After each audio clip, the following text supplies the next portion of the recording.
Hello and welcome to a casted game. My name is Renegade Moose, and this is a game between myself and JNM Driver. So today I'm going for a Teclis build, trying to bring campaign Teclis. And what I mean by that is in multiplayer, usually wizards are a little underpowered compared to their campaign version. In campaign, you have access to ways to give yourself basically unlimited winds of magic, which we can see a little magic mention here in the spell tooltip down here. But with the high elves, you can bring a little scheme with what has been referred to in the community as mana batteries, winds of magic batteries. These two mages here. So these two mages, they are mage of beasts, but they don't have any beast spells. They actually just have, if I can tool around to it, these two items, Book of Hoeth and Starwood Staff. You can see one gives reserves. If you've played other video games with magic, you can kind of just think of that as your mana. And Power Recharge, which is just how quick your mana gets back into your actual pool to use. It would be down here. Normally, I'm pointing at the bottom right of my screen, but in replays, it does not show it, so we do not have access to this.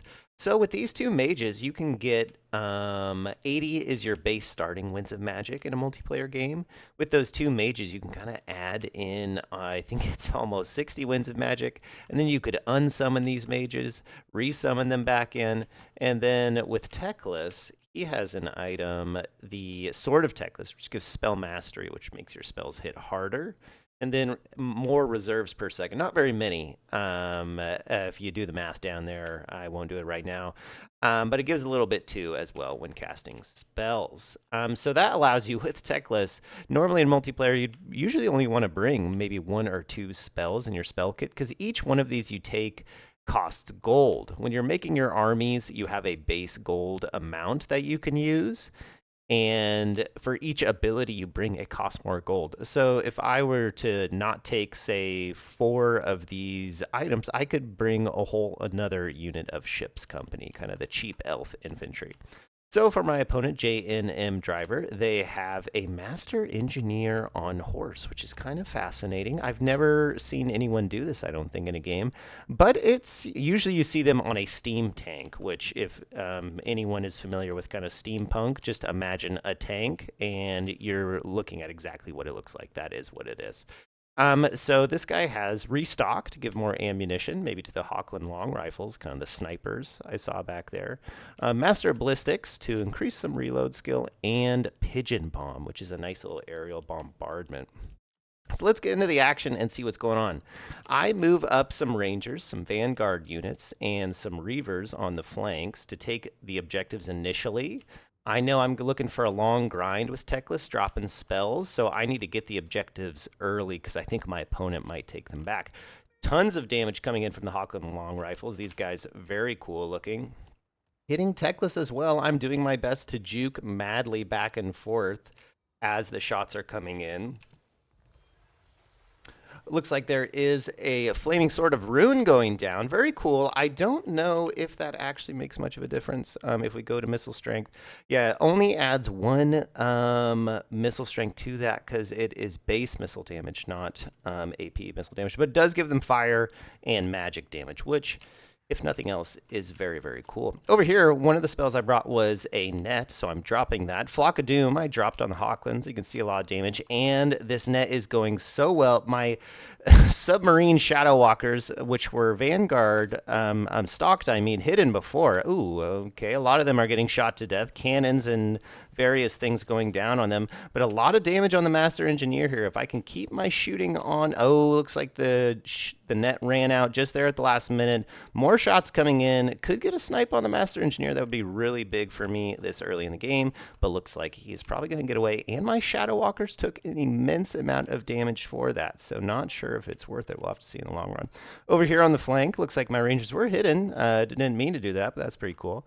Coming in to contest this objective objective, the Empire State Troopers, the poor humans of this universe, coming in to fight some immortal elves. But elves do have very low HP, so some spells or shooting could really mess up my infantry. But if left alone, they will trade well. Over on the flank over here, similar situation going down. I'm trying to fight in these kind of pits on each side to do my best to avoid the shooting of the cannon and the Hochland long rifle. So looks like the shooting is still able to dip over, but some of it is getting caught on the trees. So that looks like it worked out pretty well. Two mages getting in here doing some combat. Looks like a spell going down. Burning Head is going to melt those rangers. My goodness. So that's how you kill elves. They are good in combat. They have high melee stats. We can see the base melee stats. 31 and 37 are a little bit higher than the Empire State Troopers, but the HP pools are very low for elves. Things like spells and shooting can do a lot of damage. Sending in some War Lions here to clean up those swordsmen. Elsewhere on the battlefield, Empire holding strongly in the center. I see a gap here, and I'm trying to make a little maneuver around the flank here to catch these Hochland long rifles. If I can shut them down, that's going to be really good for me. Looks like a win on this flank, but the great swords are coming in. Elite Empire troops. And Teclis hasn't done a ton with his giant pool of magic yet. A couple Flock of Dooms. I'm waiting to get some nice combos on these Empire Knights. There's a really cool net and chain lightning combination you can do. Firecaster taking some arrows here, just kind of T-posing in the face. He looks like he's a little uncomfortable. Acupuncture was something he signed up for today, it looks like. But he's fine. It's only a dozen arrows. How much could it hurt, you know? So objective here still held by objective 1. It's a nice thing about these batteries, as I was referring to, is they each have capture weight, so they're going to help me capture these objectives as well. Over here, my flank did get caught. My War Lions were caught by Empire Knights, so that's a good pick for my opponent, giving them a huge value lead, which I think a lot is on Teclis. He did take a lot of damage. Right now, he's dropping his spell mastery sword of Teclis. The idea is you can cast about a dozen spells, you know, underneath that aura of spell mastery, boosting it all up. Silver Helms, elite cav of the Assyriani. I'm not sure. Someone can help me with that maybe in the comments. Fighting the Empire Knights. Elf Cav are a little more elite than Empire Knights, so I think this will go well for myself. We shall see. Looks like it's going well so far. Teclis looks like I'm going to drop a net, but I do end up canceling that net using his potion. If you use another item, it kind of cancels whatever spell's going on. I believe I wanted to catch these Empire Knights instead, but that is going to add a 30-second cooldown to my ability, and that is going to hurt for these Shadow Walkers as Teclis waits to get his spell. They were sacrificed for the greater good. I'm sure Teclis will tell them later it was all for a good cause that they got ran over. Silver Helms do get in the backfield here. This is huge for me. Hochland long rifles getting shut down. A unit of Pistoliers are going to get bullied super hard by these Silver Helms, and my opponent's backline is compromised. The cans are still shooting. Looks like they have a target off here, shooting at some skirmish cav coming across the middle. And there's the chain lightning I was talking about. No spell mastery bonus on it this time, but the net holds them in place. Lightning zaps them. Cav and Flock of Doom, birds, evil birds from above. A spell from Teclis coming in as well. And that unit went from full HP to basically none in a moment. This is going to allow these Silver Helms to roll into this next unit, Empire Knights, with the War Lions here and do some serious damage. In the backfield as well, I'm threatening the Great Cannons with these Silver Helms, but my opponent does pull out the Silver Bullets. They are an elite shooting unit, if I can get the tooltip up. They've got some serious missile strength, and all that unit experience that regiments renown have does increase the accuracy and reload skill of units. So they are going to be pumping out fire, reload, fire. I think the dwarves say that one. I can't remember whose line that is. But that's what's going on right now. Down here in the pit, the great swords are kind of Whoa, that was pretty sick animation. The wizard kind of like leapt off the shoulders there and smacked. Let's see if another one do it again. Okay, pretty cool. Oh, there it is. There's the leaping animation. I didn't know they did that. It's kind of fun.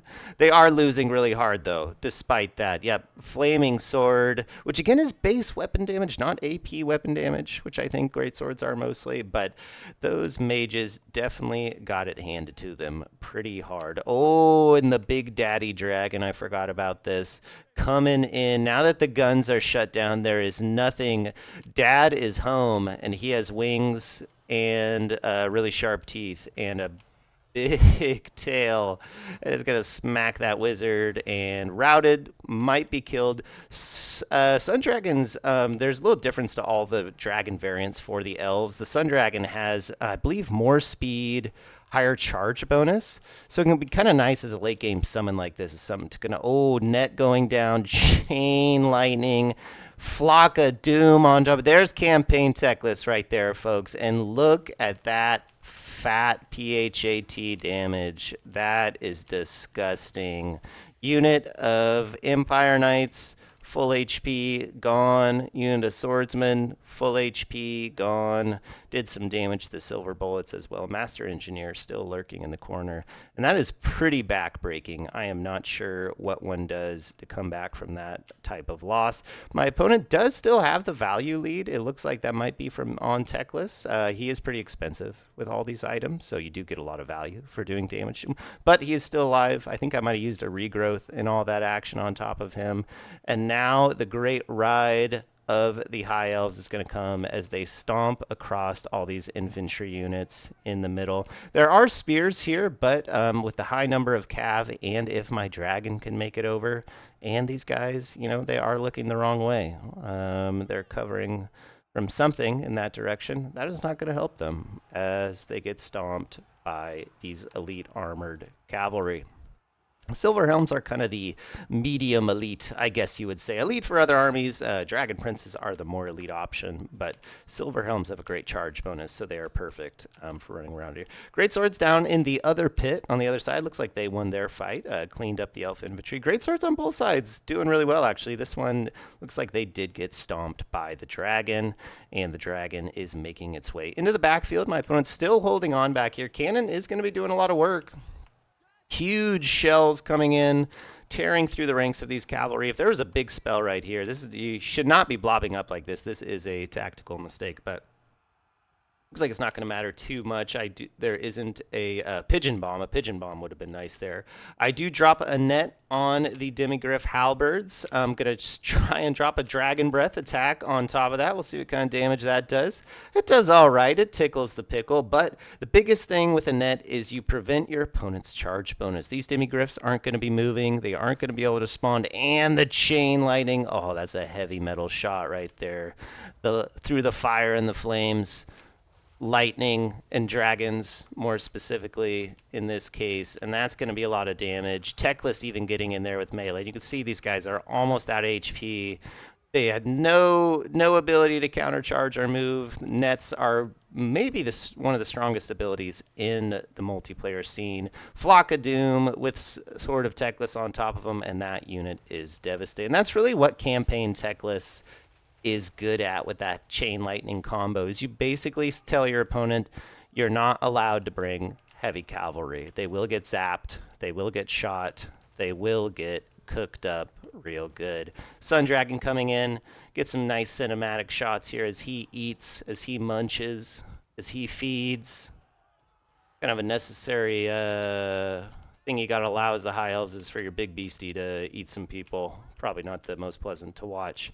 Over in the center, my opponent does hold objective 3. It looks like they are moving out, but they probably saw the Fireborn, the elite High Elf Cav, which are one of the best in the game coming out, and thought that was the nail in the coffin. All right, let's take a look at the values, see how campaign Teclis did. I can't quite remember what value he got in this. Looks like 3,500, pretty solid. It's honestly not too much more than he and these two mages combined cost. Looks like they got a few punches in with their sick anime moves in melee, but altogether, I think he cost about 2,000 gold.